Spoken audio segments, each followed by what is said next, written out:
In this presentation, I will explore the documentary Finding Dawn about the history of colonization and the deep impact of structured operations on Indigenous women in Canada, as well as the social contours about missing and murdered Indigenous women. I will discuss core elements such as boarding schools, the Indian Act, and the reserve system, explore how mourning and anger can drive social change. Finding Dawn focused on the issue of missing and murdered Indigenous women in Canada, showing how the Indigenous community expresses insistence on the value of life to societies through mourning these women. It reveals the systematic neglect of Indigenous women and shows the trauma caused by colonialism, patriarchies, and structural violence. We can combine the film Fancy Dance to see how the operations of patriarchy society and colonialism bring about the trauma on both individual and collective level. The film Finding Dawn shows how families and communities transform personal guilt into public demands through memorial ceremonies, gathering, and other forms. These actions not only pay tribute to the missing women, but also provide a powerful contract against the racial discrimination. In this film, the traditional ceremonies of the indigenous peoples play an important role in mourning, helping the community maintain its cultural identity, while also becomes the meaning of fighting colonialism.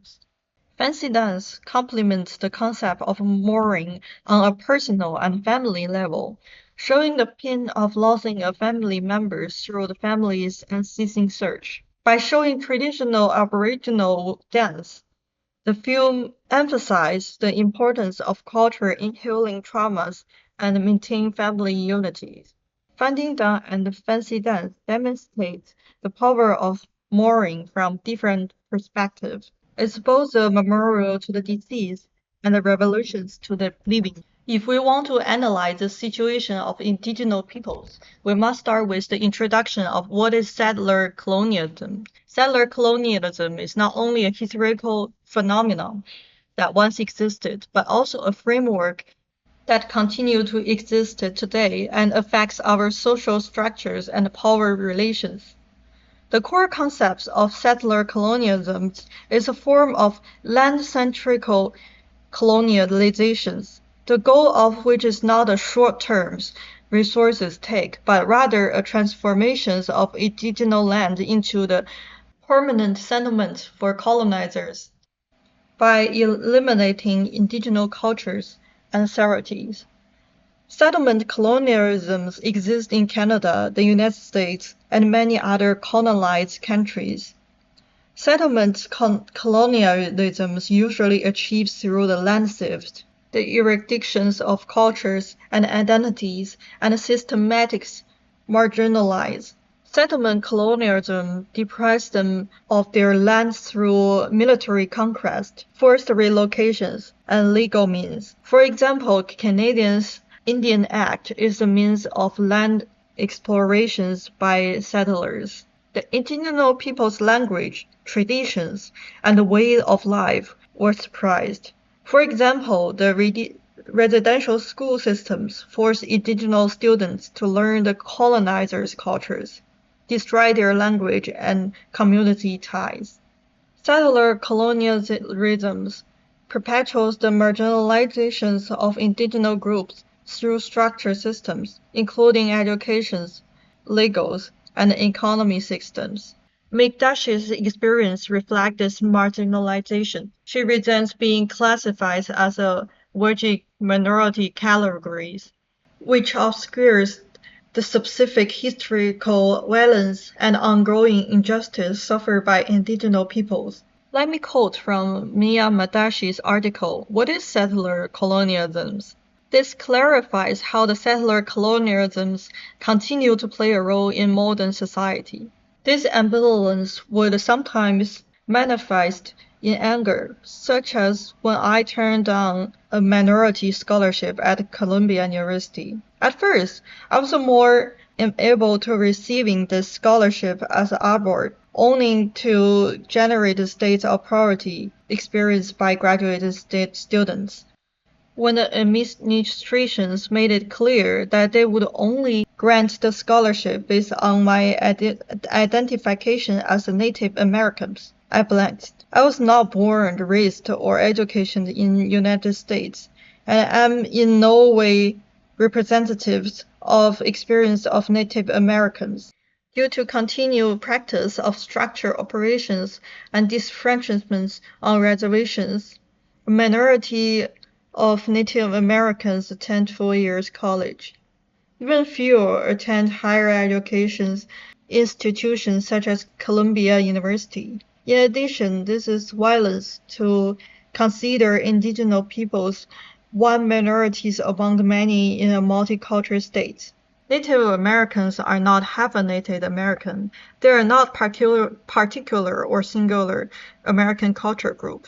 They did not arrive in ships or planes from other places of the world. These worlds are not new to them. Instead, Native Americans are reminders of nationalism's ongoing Holocaust. In this code, Madashis points out that it is a form of violence to consider indigenous peoples as a minority among many in multicultural states. This perspective ignores the special states of the indigenous peoples as the original inhabitants of the land. She also mentioned that the indigenous peoples did not migrate from other places that had long belonged to this land. The systems of settler colonialism tried to place them in a framework to which they did not belong through assimilations and classifications.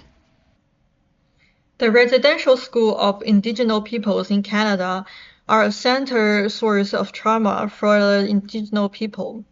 The Canadian residential school systems began in the late 19th centuries as one of the two of settler colonializations. The schools were run jointly by the government and church and were intended to civilize the First Nation children through assimilation policies.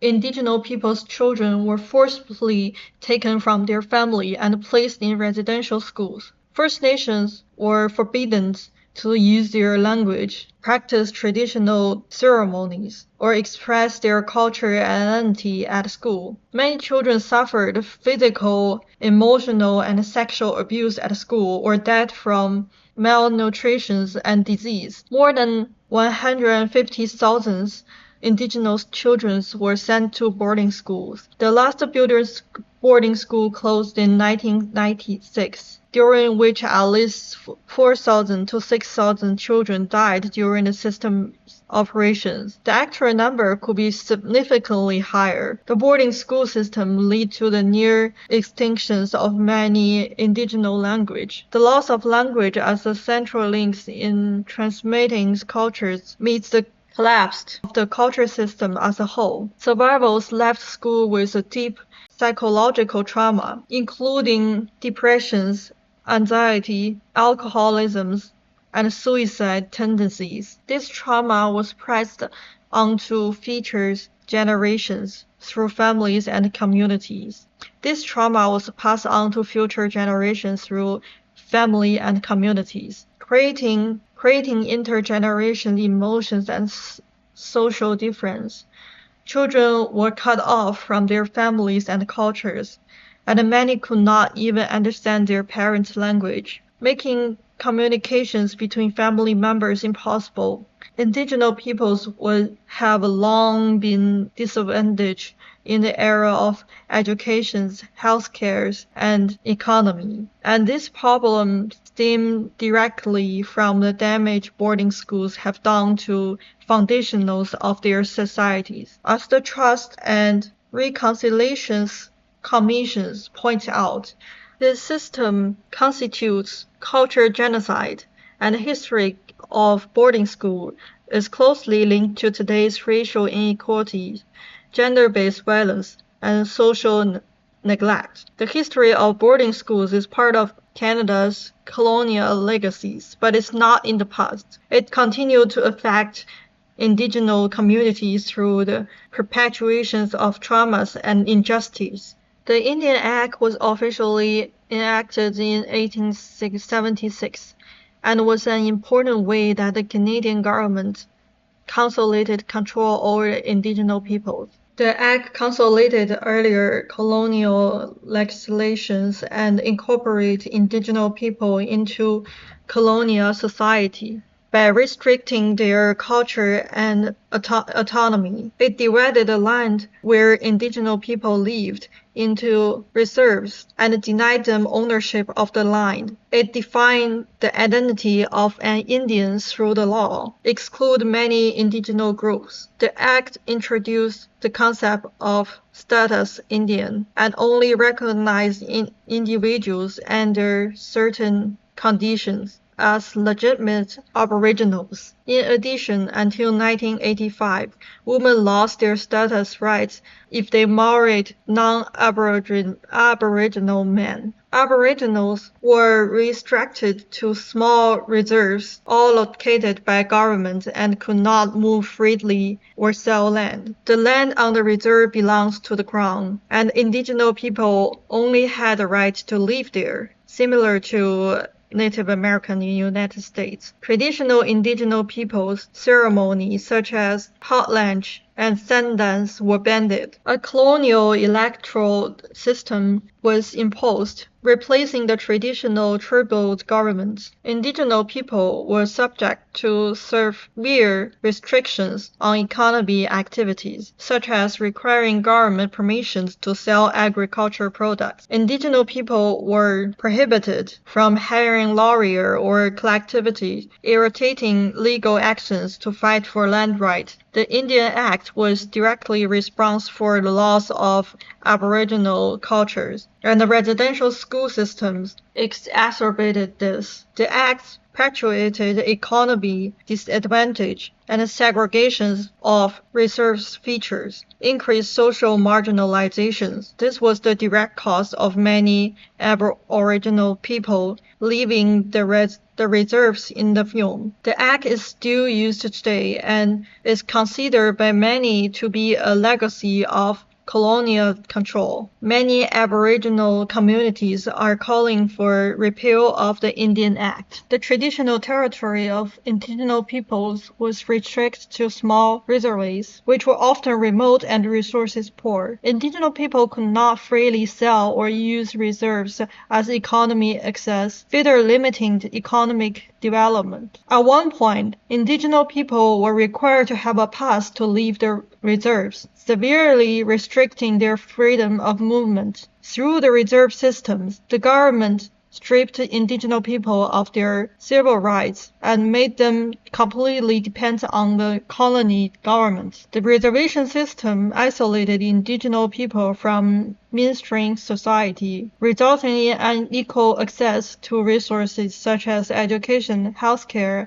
and employment. Many reservations lack basic infrastructures such as clean drinking water, sanitation, and reliable housing. The reservation system further exacerbates the distribution of indigenous cultures by boarding schools. Many traditional territories were spread from the revelations, preventing indigenous people from continuing their traditional hunting, fishing, and cultural ceremonies. Indigenous people were forced to live in small areas, and the long-term social exclusions and racial discriminations caused severe psychological traumas, which has led to a high suicide rates and drug abuse problems on the reservations. The social economic differences on the reservations have increased the vulnerability of indigenous women, making them more likely to be target of violence and explorations. In The Mourning Remains, the author points out that mourning is an expression of individual psychological trauma and a collective political action. The mourning reflects the memory and inflections of social and historical trauma, especially those collective loss caused by colonialism, racial injustice, and violence. In Finding Dawn, the disappearance and murders of Aboriginal women is not an isolated incident, but a manifestation of the continued impacts of colonial history. By telling the story of those women, the film transforms individual tragedy into an indictment of systematic violence. These deaths are not just a loss for their families, but trauma and anger of the entire Aboriginal community. En and Kajanzian also emphasize that mourning is important to combat forgetting. Historical trauma, especially those marginalized by mainstream narratives, must be remembered and continued through mourning. In Finding Dawn, the family ensure that the stories of those women are not forgotten by society through protest, marches, memorial, and public speech. These actions are not only expressions of personal guilt, but also a way to draw public attention to the situation of indigenous women. The mourning is a public exposure to these injustice and violence. And Laura Stoller points out in Imperial Debris that imperial debris is not just the physical remains of colonial history, but also the power, imbalance, and economic distribution issues that continue to affect modern society. Colonialism has not truly ended. It affects post-colonial society through social systems and structures. She mentioned that decay and remains are the heart of colonial influences. They are not only symbolize past operations, but also represent the continued erosions of social structures. This is very obvious in the film. Indigenous women live in constant dangers and environment that stem from the operations of indigenous communities in colonial histories. In the film, the apathetic attitude of the police toward the case of indigenous women directly reflects the systematic bias left over from colonialism. The inactions not only exacerbated the suffering of indigenous communities, but also shows the disregard for the value of indigenous life in modern institutions. For example, the disappearance of many Aboriginal women in the film remains unsolved for years, and the family of the victims of these cases have to rely on their own to find answers. This phenomenon reveals the corruptions of the legal system in Imperial Debris. Stoller mentioned that the legacy of colonialization is not only reflected at material level, but also deeply affect the society,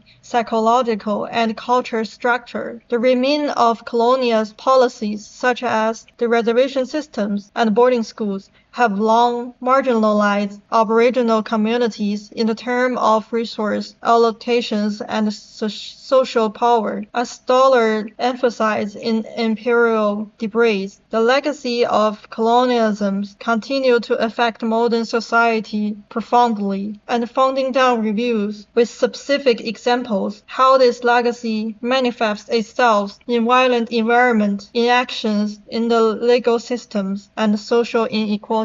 Shara Deer and Jody Averett point out in Range, Indigenous Feminist and the Policy of Survival that anger is a personalized experience of emotion and also a tool for collective protest against colonial violence and systematic injustice. Anger is an obvious and intense motion, in stark contrast to the deep pain of mourning. This combination of mourning and anger is particularly evident in the Finding Dawn. Many experiences of mourning have already been mentioned, and the film also contains the anger of community and family. The power of anger is expressed in the community protest, the family's public statements, and their condemnations of the police and society's indifference. This anger directly points to systematic injustice, such as the police inactions in the case, and the society's general indifference to indigenous women's violence. Anger does not overshadow shadow mourning, but combine to form a joint struggle against the injustice. Charadier mentioned that anger can be driving force for actions. He transformed her anger about gender-based violence into a driving force for legal reform. She pointed out that anger is an essential emotion for challenging colonialism and gender-based violence. This anger is directed not only at individuals but also at oppressive systems. In Finding Dawn, anger and mourning drive the indigenous communities' continued voice and resistance. While mourning the loss for their loved ones, the family also use their anger to question the society. Why are their lives so easily ignored? This anger inspires community unity and actions, push society to face the violence by indigenous women.